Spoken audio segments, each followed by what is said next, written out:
بسم اللہ الرحمن الرحیم۔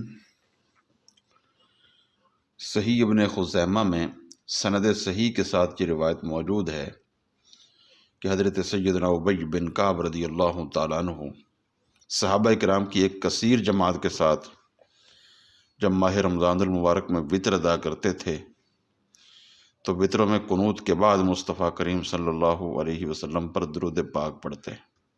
روایت میں ہے کہ اللہم قاتل الکفرۃ الذین یصدون عن سبیلک ویکذبون رسولک ولا یؤمنون ببعدک وخالف بین کلمتہم والق فی قلوبہم الرعب والق علیہم رجزک وعذابک الہ الحق۔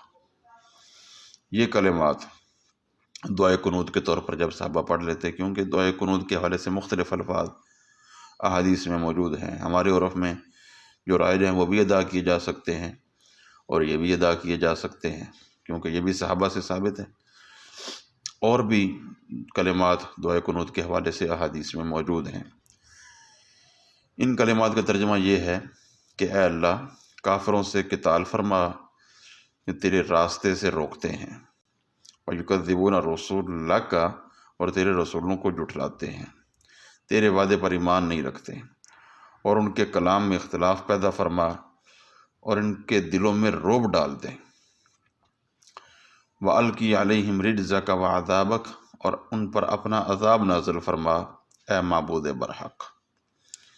تو یہ الفاظ دعائے قنوت کے طور پر جب سیدنا ابی بن کعب رضی اللہ تعالیٰ عنہ و دیگر صحابہ کرام رضوان اللہ علیہم اجمعین ادا کر لیتے تھے تو ثم یصلی علی النبی صلی اللہ علیہ وسلم ویدعو للمسلمین بما استطاع من خیر ثم یستغفر للمؤمنین، پھر نبی کریم صلی اللہ علیہ وسلم پر درود پاک پڑھتے تھے اور اہل اسلام کے لیے جتنی طاقت ہوتی خیر کی دعا مانگتے تھے، پھر خصوصاً مومنین کے لیے استغفار کرتے تھے۔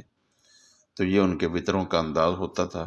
اس سے ثابت ہوا کہ حضرت عمر رضی اللہ تعالیٰ عنہ کے زمانہ میں یہ کام ثابت ہے صحابہ کرام سے، لہذا دعائے قنوت کے بعد حضور علیہ السلام پر درود پاک پڑھنا یہ مستحسن امر ہے۔ اللہ رب العزت اس پر استقامت کی توفیق نصیب فرمائے۔